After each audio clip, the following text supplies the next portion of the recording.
이번에는 한국어학의 이해 두 번째 시간을 하도록 하겠습니다.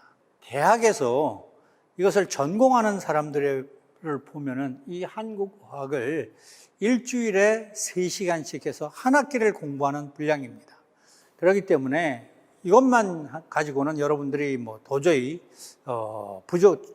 절대적으로 부족하고 여러분들이 따로 공부를 많이 하시기를 바랍니다. 우리가 이 시간에 살펴볼 것은 두 가지인데요.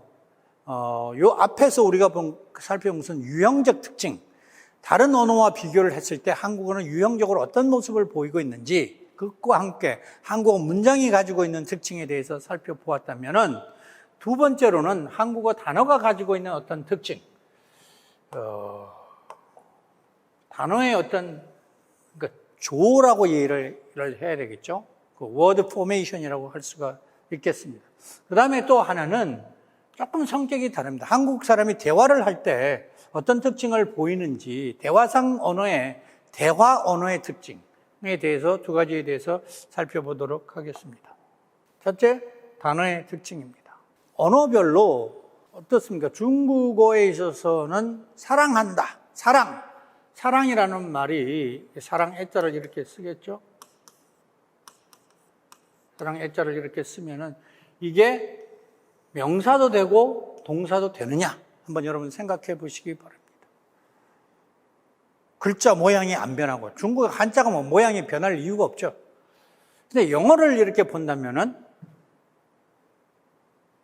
I love you, I love you 이렇게 하면은 이때 love는 나는 너를 사랑해 라는 동사가 됩니다. 그렇죠. 동사가 되죠. 근데 you are my love 이렇게 이때 love는 너는 내 사랑 이렇게 해서 이것이 명사가 될 겁니다. 명사가 될 겁니다. 명사. 그런데 한국어는, 즉 영어는 한 단어가 문장 안에서 이럴 때는 동사가 되고 이럴 때는 명사가 돼요. 그렇죠. 한국어는 그럴 수 있느냐 하는 얘기입니다. 보면은 한국어는 너는 내 사랑. 그럴 때는 명사예요. 그때는 사랑만 씁니다. 근데 동사 문장으로 쓰면은, 동사로 쓰면은 나는 철수를 사랑. 이렇게 안 쓴다는 얘기다 이거죠. 이렇게 안 씁니다. 우리는 뭐라고 해요? 해라는, 하다라는 말을 이렇게 붙이게 되는 거죠. 즉, 한 단어가 명사로도 해서 다른 것으로 바뀔 때는 무엇인가 뭘 붙어줘야지 그것이 품사가 바뀔 수가 있다 하는 얘기입니다. 그래서 명사와 동사의 형태라는 것은 그 글자 모습이라고 생각을 하면 돼요. 그러니까 다르다 이렇게 이야기를 해야 돼요. 그러니까 쉽게 얘기를 하면은 여러분 언어에서는 이것이 동사도 되었다가 어떤 때는 명사도 되었다고 생각할 수도 되어도 되지만, 한국어는 만약에 그럴 경우에는 뭔가를 꼭 붙여야 된다라는 사실을 여러분이 알고 계셔야 된다 하는 얘기입니다.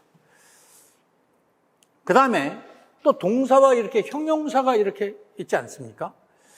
자, 이 지구상에 있는 모든 언어에 똑같이 존재하는 품사가 있다면 하나는 명사고 하나는 동사인 겁니다. 집 이런 거는 명사가 되겠죠? 간다 이런 것은 동사가 될 겁니다. 그래서 모든 언어에는 명사도 있고 동사도 있어요. 낱말 뜻의 면에서 명사도 있고 동사도 있지만 문법적으로도 명사도 있고 동사도 있습니다. 근데 대부분 명사가 갖는 명사의 단어들을 보면은 위치적으로 고정되어 있는 것들이 많이 있습니다. 물론 움직일 수도 있지만 고정되어 있는 것들이 많이 있는 반면에 동사는 그 자체가 움직임입니다. 그래서 명사는 고정성이 강하고 동사는 동작성이 이렇게 강한 그런 부류인데, 형용사는 명사와 동사의 중간쯤 있는 언어인 겁니다. 갈래다 이거죠. 부류다 이거죠. 그러다 보니까 이게 여기에 명사가 있고 여기에 동사가 이렇게 있으면은 언어에 따라서는 형용사가 딱 가운데 이렇게 있을 수 있는 언어도 있어요. 그러나 언어에 따라서는 이쪽이 한쪽으로 치우치는 언어도 이렇게 있습니다. 한쪽으로 치우치는 언어. 그렇게 볼 때 여러분들 영어를 이렇게 본다면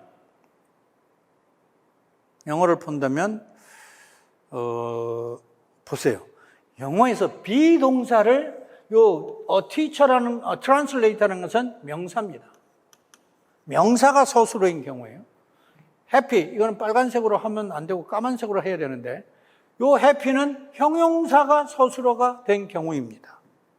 그 다음에 여기는 sing 동사가 서술어가 된 경우입니다. 그래서 보면은 명사가 서술어가 된 경우와 형용사가 서술어가 된 경우에는 우리가 소위 말하는 그 사이에 비동사를 같이 넣습니다. 그래서 영어에서 형용사는 명사의 성격이 굉장히 강한 그런 언어라고 할 수가 있고 동사가 별개의 언어인 겁니다. 그래서 예를 들어서 그런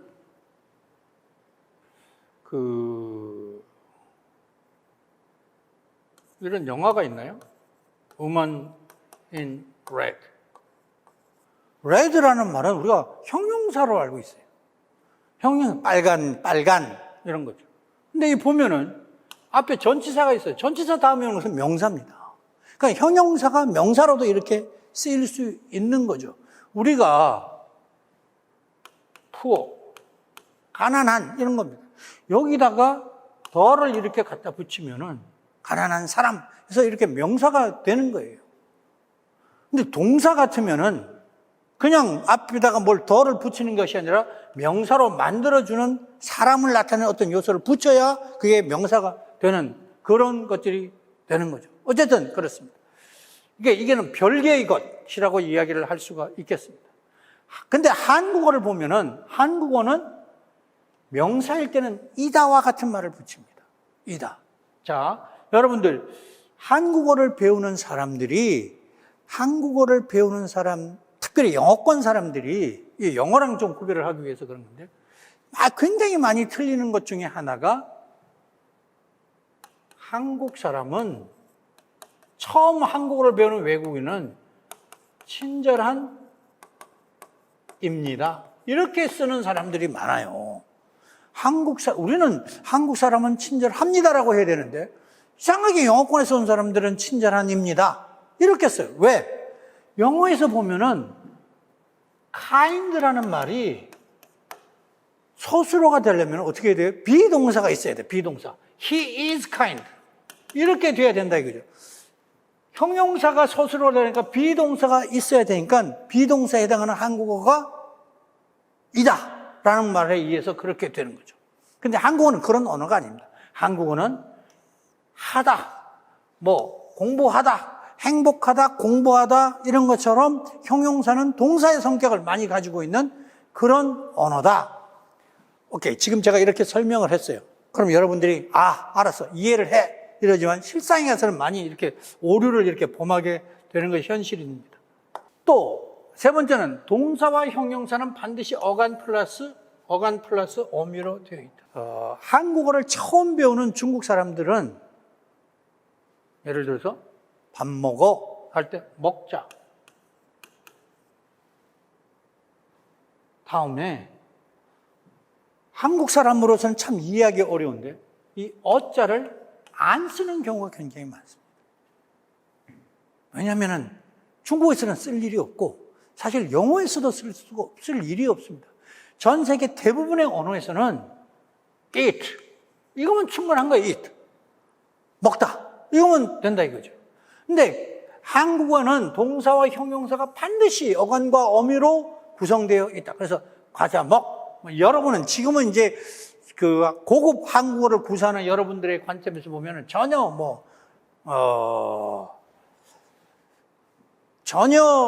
저런 것으로는 우리는 안 틀린다 이렇게 이야기를 할 수는 있죠. 물론 여러분들이 틀릴 리는 없죠. 근데 이런 말 쓰는 사람들도 있습니다. 뚱뚱 사람 이렇게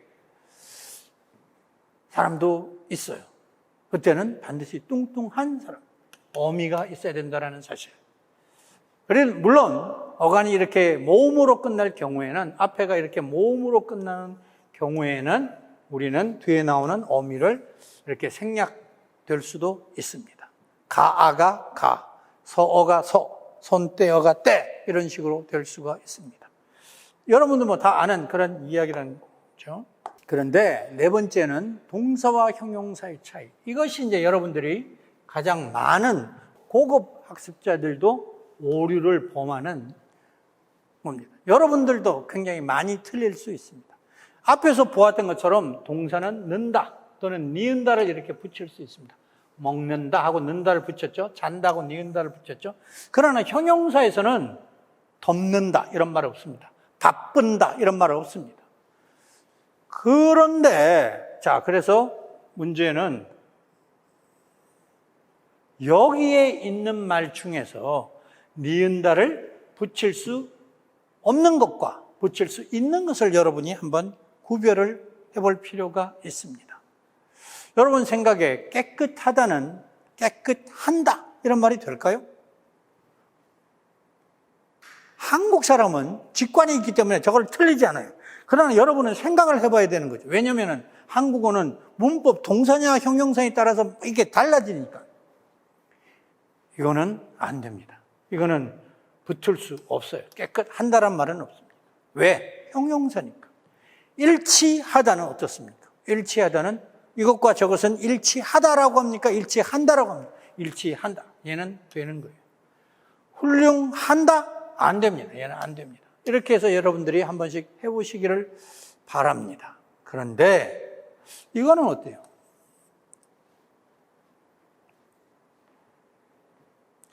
많은 중국 친구들이 이 부분에 있어서 오류를 범하고 있습니다. 여러분은 어떻게 하는지 한번 생각을 해보기를 바랍니다. 또 이게 있어요. 이게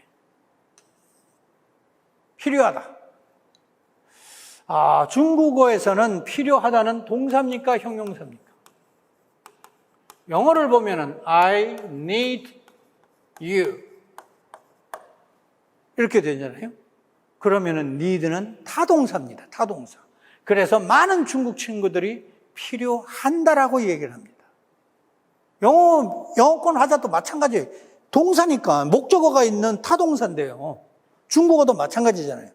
그러니까 필요한다라고 이렇게 쓰는 거예요. 한국어는 어떨까요? 한번 생각해 보시기 바랍니다. 또 하나 해보고 싶은 것은 이런 게 있어요. 여기는 전부 다 이제 하다가 붙은 말인데 부족하다라는 단어가 있습니다. 부족하다와 비슷한 말로 모자라다라는 단어가 있습니다. 모자라다. 그렇죠? 모자라다. 저 물건을 사려는데 나는 100원이 부족해. 또는 100원이 모자라. 이렇게 뜻이 똑같아요. 그러면 둘 다 똑같이 니은다 같은 것을 붙일 수 있든지 아니면 둘 다 똑같이 니은다를 못 붙이든지 그렇게 돼야 되겠지만은 그렇지가 않습니다. 자, 어땠습니까? 저것 살려니까 100원이 모자란다. 됩니까? 그러면 그 말은 됩니다. 저것을 살려니까 100원이 부족한다. 됩니까? 그거는 안 됩니다.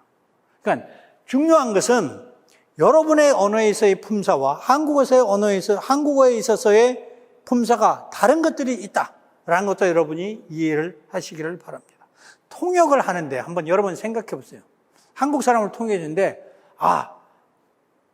필요한다 이렇게 쓰면은 한국 그 통역을 의뢰한 사람이 이 사람 진짜 한국어를 잘하는 사람인가? 라고 잠깐 동안이라도 그렇지 않은 건 아닌가? 이렇게 생각할 수도 있지 않겠습니까? 이런 부분에 있어서 여러분들이 오류를 범하지 않도록 신경을 많이 쓰셔야 된다. 그 다음에 한국어 대화의 특징에 대해서 살펴보도록 하겠습니다. 한국어가 갖는 어떤 그 대화문의 특징을 살펴보기 위해서 또 다른 모습의 이제 언어를 구분을 해볼 필요가 있습니다. 언어라고 하는 것이 정보 전달이 제일 우선인데 모든 언어는 우리가 의사소통이라는 것이 어떤 정보 전달이라고 본다면 거기에 모든 언어는 초점을 두게 되어 있습니다. 근데 상당히 많은 부분을 거기에만 초점을 두는 언어가 있는가 하면은 그 외적인 것에도 상당히 무게가 실리는 그런 언어라고 할 수가 있습니다. 정보 전달이라고 한다면 어떤 우리가 예를 들어서 계약서를 생각을 한다면은 계약서에는 내용이 정확해야 될 겁니다. 뭐 두 당사자 간에 잘못 계약서를 잘못 쓰면은 그것이 이제 엄청난 이제 손해배상도 이렇게 생길 수 있으니까 A가 B에게 무엇을 준다. 소위 말하는 우리 그 뭐 갑이 을에게 어떻게 한다. 이런 걸 보면은 주어가 무엇이고 목적어가 무엇이고 무엇을 주는지에 대한 것들이 정확하게 나타나야 되는 거다 이거죠. 그렇기 때문에 그것을 중요시하는 언어에서는 뭐 어떤 요소가 빠질 수가 없습니다. 잠깐 우리가 다 알겠지 하고 빠졌지만은 상식에 맞춰서 계약을 했다가는 낭패를 당하는 경우가 있을 수 있기 때문에. 근데 언어의 정확성은 무엇으로 나타나냐면은 문법으로 나타납니다. 문법으로 나타나는 거다 이거죠. 그래서 그것은 규칙이에요. 룰이 되는 겁니다. 룰은 지키는 거죠. 지켜야 되는 것이고 그것을 지키지 않으면은 안 된다는 거다 이거죠. 그래서 이것은 맞고 틀림의 문제가 되는 굉장히 중요한 거예요. 반면에 한국어 같은 언어는 한국어 같은 언어를 이제 대화의 언어라고 이야기를 할 수가 있습니다. 여기는 정보 중심의 언어라면은 여기는 관계 중심, 관계라는 것은 두 사람 사이의 관계죠. 대화 이렇게 생각을 할 수가 있는데 두 사람 사이에서는 내가 말한 것을 못 알아들으면은 그 사람은 조금 전에 네가 말한 게 무슨 의미야? 라고 물어볼 수 있습니다. 그리고 우리가 다 아는 것은 서로 굳이 언어적으로 표현을 하지 않더라도 그 사람이 알아들을 수 있고 못 알아듣는다 그러면 그 사람이 물어볼 거다 이거죠. 그렇기 때문에 그런 것은 어떤 규칙이라는 것이 규칙보다는 어떤 상황적인 표현이 훨씬 더 중요한 상황에 적합한, 그래서 그런 것을 우리가 일종의 화법이라고 이야기를 할 수가 있습니다. 그런 면에서 두 언어는 굉장히 차이가 많은데 좀 더 구체적으로 한번 살펴보도록 하죠. 예를 들어서 밖에 비가 온다라는 것을 이제 언어로 전달을 하려고 해요. 정보가 중요하니까 한국어든 영어든 둘 다 정보 전달을 하고 있습니다. 밖에 비가 온다는 사실을 전달을 하는 거죠. 그런데 영어는 정보 전달만 하면 됩니다. 듣는 사람이 누구든 간에 나의 동생이든 할아버지든 간에 여기에 있는 것처럼 It's raining outside. 그거를 동생이라고 다룰 것이 없고 할아버지라고 다룰 것이 없습니다. 우리가 계약서를 쓰는데 보험 계약서를 쓴다 그러면 나이 어린 사람한테는 반말하고 할아버지한테는 존댓말하는 계약서가 없습니다. 그것은 그런 게 아니다 이거죠. 반면에 한국어의 경우는 밖에 비가 온다라는 사실도 전할 뿐만 아니라 언어 속에 비가 온다라는 말을 넣기도 하지만 또 하나는 듣는 사람과 나와의 관계를 생각해야 돼요. 그래서 내 동생인 경우는 말을 놓아도 되고 나보다 윗사람인 경우는 말을 놓으면 안 되죠. 말을 높여야 될 때 말을 놓게 되면은 잘못하면 싸움이 일어나는 거죠. 그만큼 한국어는 그 정보 외적인 요소, 어떤 관계가 굉장히 중요하다라고 이야기를 할 수가 있습니다. 우리가 뭐 여러분들이 한국 드라마를 보면 아시겠지만은 이렇게 서로 동서끼리, 동서 알아요? 동서라고 하는 것은 뭐 같은 자매의 남편들 또는 형제의 아내들 이런 게 이제 동서인데 어떤 데 결혼하다 보면은 나보다 나이가 어린데 내가 형님이라고 불러야 되는 그런 경우도 요새는 좀 그런 것이 덜하지만은 그런 것들이 있는 거죠. 이런 것들이 다 관계라는 얘기다 그죠. 한국어는 언어 속에 관계가 굉장히 많이 들어가는 그런 언어다라고 여러분들이 이해를 하면 되시겠습니다. 그래서 그런 면에서 본다면은 한국어의 특징 중에 하나가 대명사를 잘 안 쓴다는 얘기입니다. 대명사. 우리가 대명사라고 하면은 여러분들이 잘 아시는 대로 영어에 I, you, 그렇죠? he, she 이런 것들이 뭐 they 이런 것들이 대명사들 아닙니까?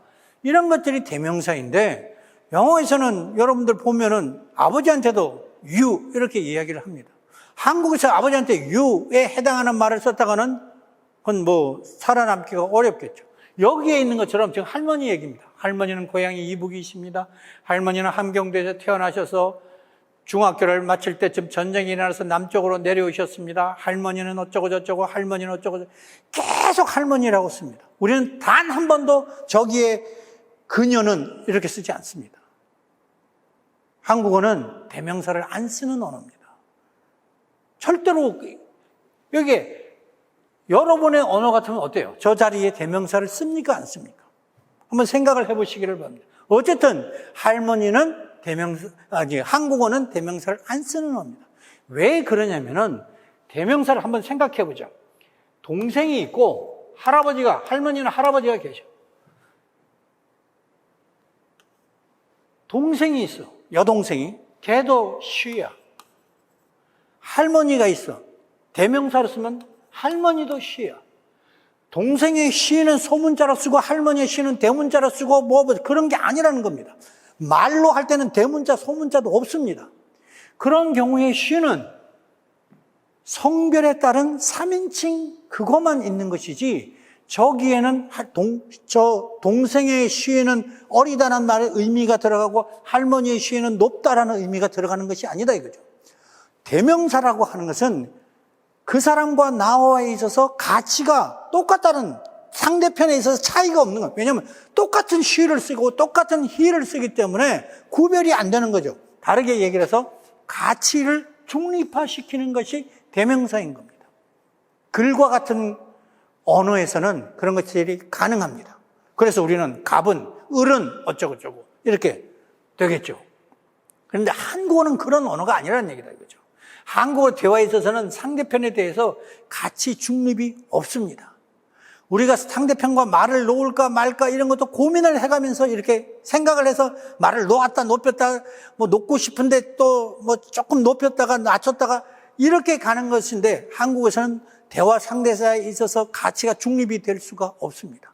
우리가 나가 대명사고 너가 대명사라고 이야기를 하는데 우리는 진짜 대명사일 것 같으면 누구에든지 나라고 해야 됩니다. 그러나 한국어는 나라고 해야 될 때도 있고 저라고 해야 될 때가 또 있습니다. 너도 마찬가지죠. 너도 모든 사람한테 너라고 하지도 않습니다. 이런 면에서 본다면은 가치 중립적인 면에서 본다면은 한국의 대명사는 대명사라고 하기가 어렵다다 이거죠. 그리고 3인칭으로 가면은 3인칭으로 하면은 그가 3인칭이잖아요. 그가. 그렇죠. 그가 3인칭입니다. 그럼 우리는 3인칭일 때 그라고만 씁니까? 아니에요. 높임말이 있어요. 그분. 이렇게 그냥 그라고 쓰다 보면은 안 되니까 우리는 높임말로 써서 그분이라는 말까지도 대명사로 만들어서 쓰고 있는 그런 거다 이거죠. 대명사에도 높낮이가 있는 언어. 그것이 이제 한국어라고 이야기를 할 수가 있겠습니다. 두 번째는 생략입니다. 여기 있어요. 숙제 다 했니? 주어가 없어요. 주어가. 응, 다 했어. 다음에 나. 뭐가 생략됐습니까? 여기는 너가 생략됐을 것이고 여기는 나 숙제가 됐겠죠. 주어, 목적어가 다 생략된 겁니다.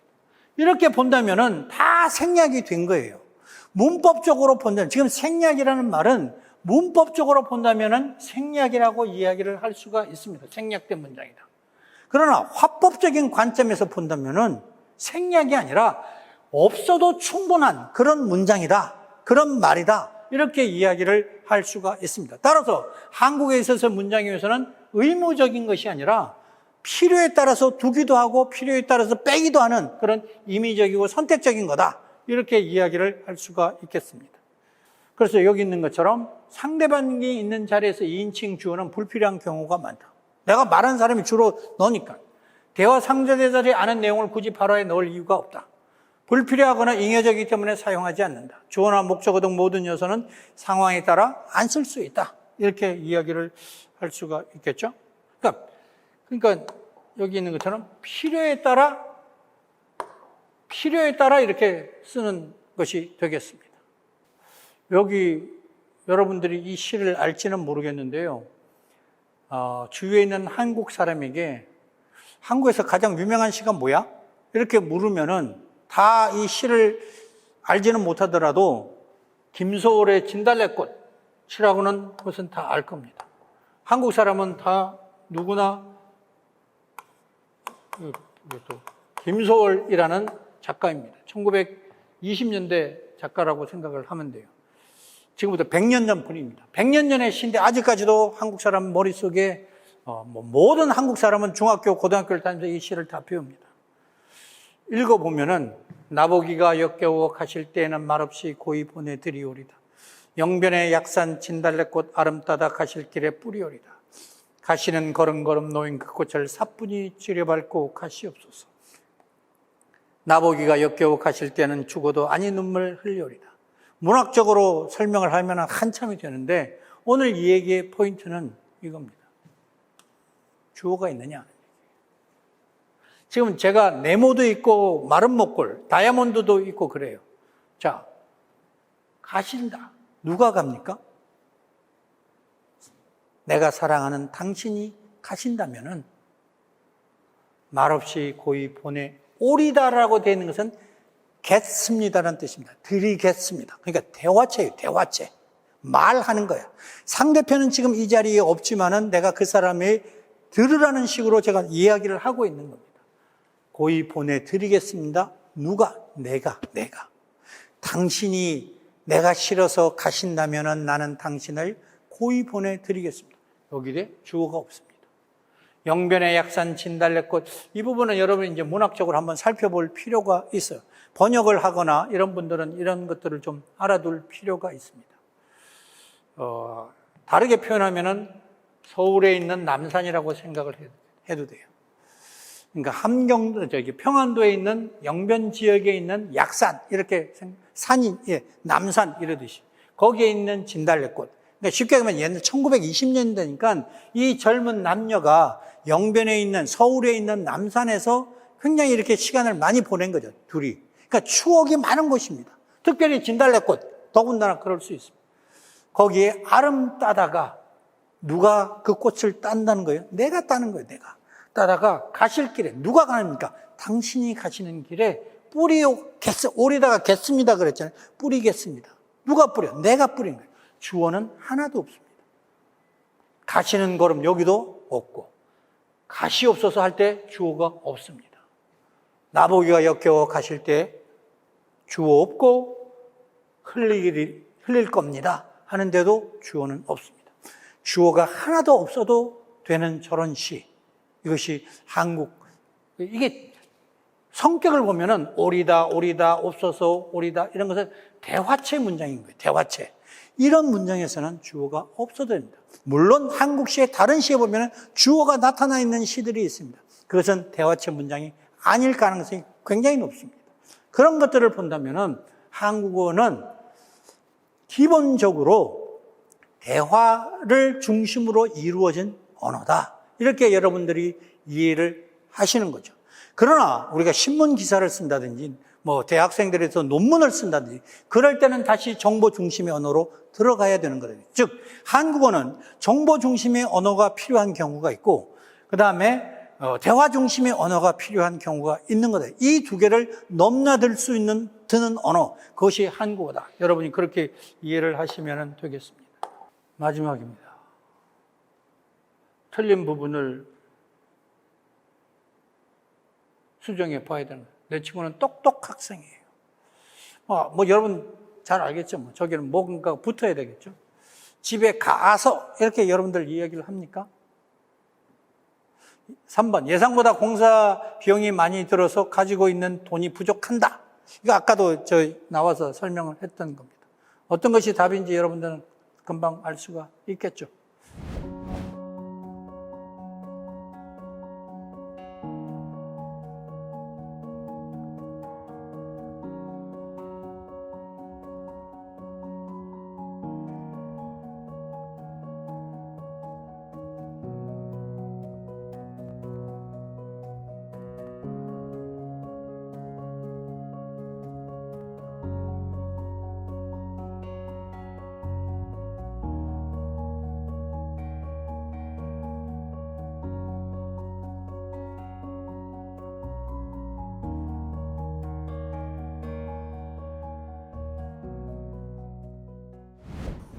여기까지 우리 하고 마치도록 하겠습니다.